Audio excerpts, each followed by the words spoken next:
Hey everybody, I'm Jack with Jack's Backyard, and today we're going to be talking about my Endeavor do-it-yourself fort plans. Yes, we are. We're going to be line.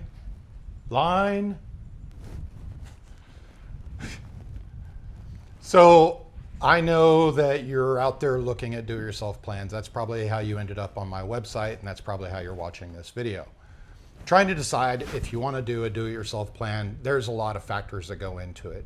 You're going to have to order, you're going to have to probably buy some tools. Oh my gosh, that's so terrible. I have to buy tools. But you're also going to have to work pretty hard. Now, in my world, I would rather build a do-it-yourself fort than go down to some big box store, order a kit that I got for $500 or $600 that takes me 4 weekends to put together, has a million pieces of hardware, and the instructions are very hard to follow. Well, why would you buy the Endeavor fort plans? Well, because I built them for you. I designed them for you. I designed them for the novice carpenter. I designed them for the person who's never built a swing set before, for the person who doesn't want to try and design their swing set for the first shot and maybe only shot. It's a big effort, it's a big endeavor. It's a big endeavor. Now, where did the Endeavor come from? Well, back whenever I was moving and rebuilding and repairing swing sets, I would end up with parts. I would take a 4x4x10 off of a swing set with 6 inches off the bottom that was rotten. I would cut that, clean it with a pressure washer, put a new coat of seal on it, put some new holes in some new places, and build these little Frankie forts. I called them Frankies. And there was not a specific size. They were always different because it was reverse engineered from whatever scrap I would have. So I would have a 4x4 fort, I would have a 6x4, just whatever lumber I had. I could take that pile of lumber and create a swing set out of it. Well, when I wrote the do-it-yourself plan, I knew that the average person's not going to be able to go out and take a bunch of scrap lumber and build a fort. So I took everything that I learned from building these Frankies, from putting together swing sets from other companies, from moving and repairing swing sets, and condensed all of that information into the do-it-yourself fort plan. I made it so simple that just about anybody can do it. Now, if you go on my website, you'll see that there's grandmas who have done them, first-time builders. I've even had a couple of Eagle Scouts for projects buy my plans and put together a swing set based on those plans. So with the Endeavor, what do you get with the Endeavor fort? Well, with the Endeavor fort plans, you get a couple of cool things. One, you get a very well thought out plan. I didn't just whip out a spiral notebook and just start writing up a plan. Well, yeah, actually that's exactly what I did, but I refined it for you.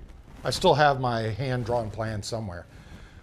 When I wrote these plans, I wanted it to be easy for everybody, no matter how you think about things. Maybe you like to read things, maybe you like to look at pictures, maybe you like to look at diagrams. Well, I've included all of those in the Endeavor fort plans. I've also included a wood list. So once you have that wood list in hand, you can go down to any home improvement store and buy all the wood that you need and bring it back to your house. And once you got it back at the house, then you can break out my wood cutting guide and you can just cut everything that you need to build your Endeavor fort. There's also tool tips, there's also hole drilling guides, there's an additional inventory. So if you're building the exact fort, it will give you an inventory to make sure that you have all the boards that you need to be able to build that fort before you start your pre-assembly. Now, would you like some stats on the Endeavor? So it is a 4x5. It's a classic rectangular fort. It's 4x5, 4 foot across the front, 5 foot down the side. It's got a 4-foot deck height and it's made to accommodate an 8-foot slide. Ladder instructions are included with the fort plan. Now, once you're standing inside the fort, you're at a 4-foot deck height, but you've got enough room for almost 6 foot of headroom to the peak of the canopy. The outside rail is at 8 foot. So when someone's standing inside and they're putting their hands over the top fascia board, it's about 4 foot from the deck to the top of the top fascia. And when you're mounting swings, if you're mounting swings, this is the swing set hardware kit, swing set add-on hardware kit. That does not include swing hangers. But when you mount your swings, you're going to mount them. They're going to be just a little over 7 foot. It was designed to meet most HOA requirements. The overall height of the Endeavor is 10 foot thick. Now you can get a canopy top from my website, my e-commerce site, otterworksusa.com, or as I call it, Otter's Workshop. You can also order fastener kits for the Endeavor, swing set hardware, and every set of plans includes a pair of hand grips and all the fasteners that you need to attach those hand grips. What else can you get with the Endeavor? Well, the plans include the swing set add-on. They also include another set of plans for building a rock climbing wall, another set of plans for installing or building a picnic table that mounts underneath the deck, and there's also a set of plans for the 4-point glider mount. You can order the plans for an instant download at otterworksusa.com. You can also go to jacksbackyard.com and read up on the Endeavor Fort plans, watch this video, and make a decision about ordering your plans. Go to AutoWorks, order the plans, download them right away. If you order one of the hardware kits, I usually pack them in 2 to 3 days from the time it's ordered. They do go out in a United States postal flat rate box, which usually you get the delivery in about 2 to 3 days, sometimes 4 days. And look at this. That's it. That's all you need to build an Endeavor Fort with swings. It fits in that little box just like that. I wrap it up, put a label on it, and shoot it out to you. Make me work. Make me count all of those by hand, which is, by the way, that's what I do. I count them all out by hand.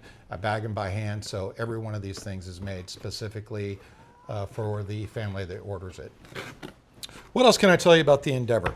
How long does it take to build? Well, if you build it the way that I recommend building it, you're going to take one night, you're going to cut the wood. Another night, you're going to drill. Another night, you're going to sand, route, seal, all of the extra stuff that you're going to do before you do the pre-assembly. Now, if you wanted to manhandle it and just go out there and get her done and have 2 people, it'll probably take you about 13 hours. It might take you a little bit less, just depending on your skill level. If you do it the way I recommend it, it's going to take you about 2 to 3 hours over a period of a week or 2. And then whenever you're finally when you finally have everything pre-assembled, you got your front panel assembled, you got your back panel assembled, and your ladder assembled, you got your swings, everything's all ready to go. You can start up on a Saturday morning and probably finish this thing in just a couple of hours. Now, I designed it, so if I start at 9 o'clock on a Saturday morning, I have my pre-assembly done. It usually takes me about 3 hours to do it from start to finish. If I take my son out with me, he's been building these things since he was a kid, we could probably do it in about 2 hours. What do you need to build this Endeavor Fort once you have it? Well, obviously you need the plans. You also need a hardware kit. You can pick that hardware up anywhere that you want. I suggest ordering it from me. I'm going to make it a lot easier on you.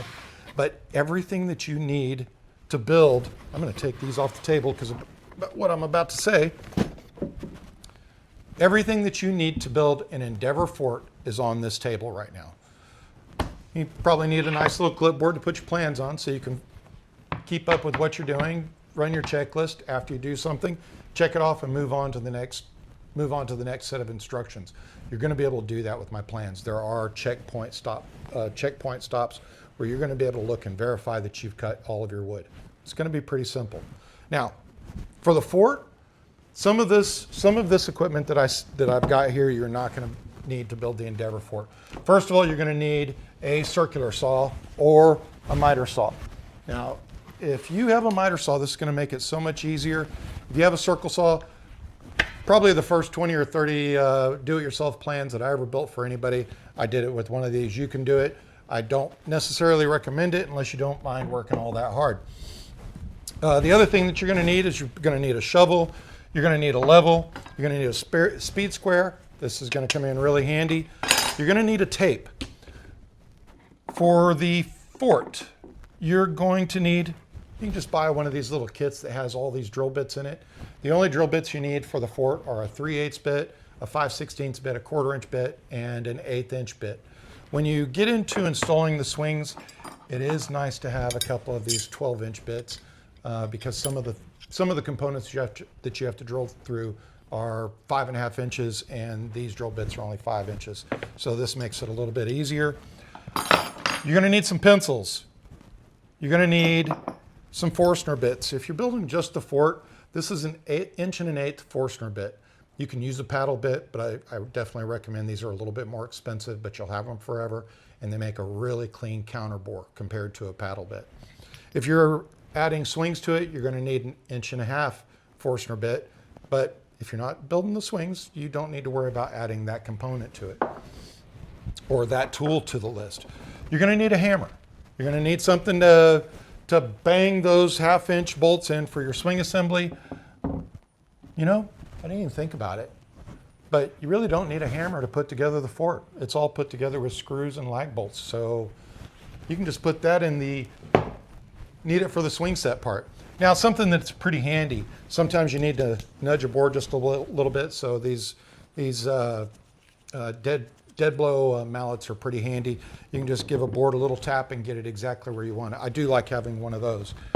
Now, in the past, I have put together someone's swing set using a ratchet with my 9/16 socket, and there's in an Endeavor, there's 56 3/8 by 3.5-inch legs. You really don't want to do that. And if you're doing the swings, you've got a 3/8 by 10-inch lag, and you do not want to be putting that guy in with a ratchet. But it can be done.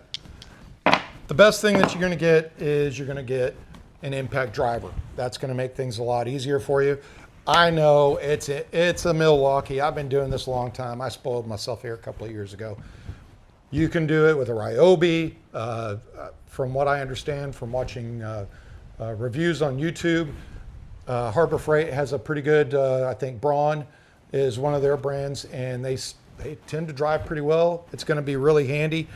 This is great for driving the lags and putting in your screws. You're also going to need a drill. And this is going to be for drilling your counterbores. It's going to be for drilling for pre-drilling. For most of your pre-drilling, it's going to be your 1/8-inch drill bit and your 1/4-inch drill bit. Once again, same thing. You do not need a Milwaukee to build this fort. You can get a Ryobi, you can get just about anything. Or if you're just real manly about it or real womanly about it, you can get yourself a Phillips head screwdriver and put the screws in that way. No, don't do that. Yeah, that's a terrible idea. I would not do that. So I'm trying to keep this pretty short, trying to keep it pretty clean, and I really just want it to be an introduction to the Endeavor fort plans. I have a lot of information on the webpage. I'm actually doing a lot of work on jacksbackyard.com as we speak. So from one day to the next, you might see a little bit more information. I just want to thank you for taking the time to watch the video. I appreciate it. Okay, so to summarize, what we've been talking about today is the Endeavor fort plans. You order the Endeavor fort plans, you add swings, you add a rock wall. This is really a lifetime type of swing set. You buy it, you build it when they're young, you add components as your kids grow, and then when you're done with it, it breaks down in about 10 to 12 pieces, loads up in the back of the truck. You can move it to another house, sell it to someone else, and let it get a second life. This is going to be a great project for you. I hope that I made the process for you a little bit easier, seeing the guy who designed them and the guy who builds them, the guy who packs the kits. If you call, you're probably going to be talking to me. You can get the plans at autoworksusa.com. You can get the hardware kits there. You can get the canopy tops there. If you just want to look at some information or some really cool tree houses, go to jacksbackyard.com. And hey, if you like the video, like, subscribe, help me build the channel. I'm going to be doing a lot more do-it-yourself videos and projects. And I've got a do-it-yourself Triton build in. I've already filmed it. I've already shot the video. I just got to put it together and put it together for you so that everyone can watch it. And you can watch the Triton plans because to build the Endeavor plans, because the process is the same. The hardware is always the same. Universal swing set hardware is always the same. That goes for all of my plans. There's only a couple of pieces of hardware for the entire fort. This is going to be an easy one, folks. Check it out. Like, subscribe. Let me know what you think. Give me some comments. Hopefully I didn't talk too long. Hopefully I didn't forget to turn the sound on, because that's going to be really disappointing. It'll be the second time today I've done that. Thanks for watching, and come back and watch some more of my videos. Thanks, guys. Have a good one.